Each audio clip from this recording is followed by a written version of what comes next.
Hello, welcome back. Today I'll be talking about obesity. More specifically, I'll be talking about childhood obesity. In this video, I will cover the risk factors, physical, social, and emotional complications. I'll provide some solutions and justifications. So to start us off with, some risk factors for obesity would be your diet. If you're constantly eating high calories food like fast food or constantly eating sugary food all the time, it can increase your chance of being obese. There are some family contributions, like if you have bad genes and it's really easy to put on weight, just like breathing air, you can put on weight. Or if the family is obese. With the family being obese, it is more likely for children to become obese because the family is eating unhealthy, like larger portions or more food that's towards the junk side and that's less healthy. It just makes it harder for the children to eat the healthy foods if they don't have a prime example. Some psychological effects would be if they're really stressed or they're bored, they'll just eat and eat and eat to try and compensate for the stress or the boredom. Then there's social economic contributions to being obese, like they may have limited resources to buying these healthy foods, or they are limited to certain supermarkets so they can't buy the actual healthy foods that they're trying to get, and so they're more likely to buy the food that can last long, that won't perish, so they can actually have food later.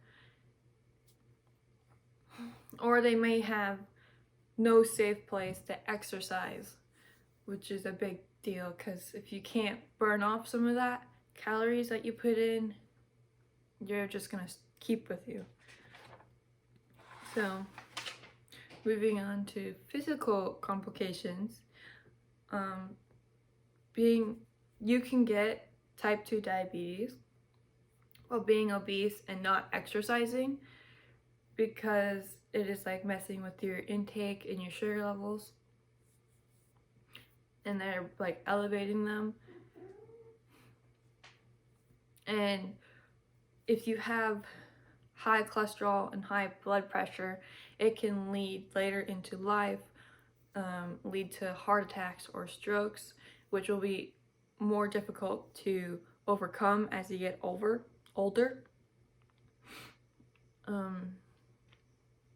While being obese, people may have asthma because there's more mass and there's more plaque in your veins that will make it harder for oxygen to make it all the way through, and you're taking in less, so you need to breathe more, and it feels like you have shortness of breath. You also may get non-alcoholic fatty liver disease, which is basically a disease where you have this non-alcoholic fatty that gets deposited in your liver and it builds up, and it can be pretty dangerous, and it can be pretty serious if not treated, and there will be scarring if it's not treated. There will be scarring. Some social and emotional complications would be that children are more likely to break their bones while being obese because their muscles aren't getting completely worked, and which is a good protection for your bones. Like my mom has like 90-year-old bones, but she's only 40 and she's constantly working, so her muscles are quite strong, and she figured she would have broken some bones by now by holding horses, but those muscles kept her bones safe, which is her big thing. Being obese can also lead to low self-esteem because they're being picked on at school, being like, students are laughing at how many rolls they have, or they're not a slim figure, and there's just self-esteem will just go down and down and down, which will also take down their confidence level, which will lead into depression.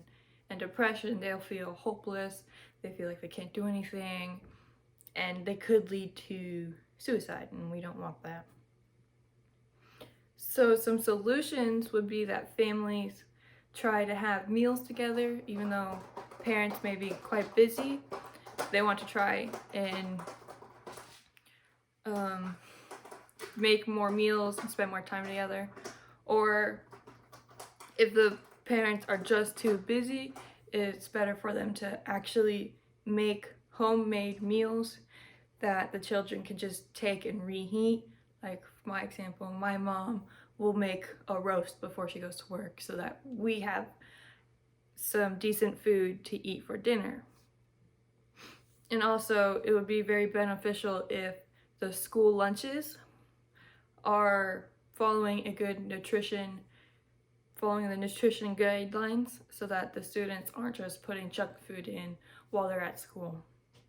And it would also be even better if schools could teach the children about nutrition, about what they're eating could be possibly very harmful or beneficial. And the justification for this would be you would have more energy and you would feel more restored, and you'll be less tired because you're not having to burn so much energy just to like go from the couch to the fridge. If being obese, you'd be working more, and so you'll be like whipped. And if you're not so obese and you're actually like the suggested weight, you'd be quite energized. You'll be like, let's go for a run, because you can. And you'll have less aches and pains because there's not so much weight laying on your joints. Like you wouldn't use a 500-pound jack on a 10,000-pound car. You would add another jack so that the weight isn't gonna break the jack. Same thing with your bones. You don't want so much weight put on your joints. So that's a benefit of being the actual weight. Your joints can actually live out their life to longer.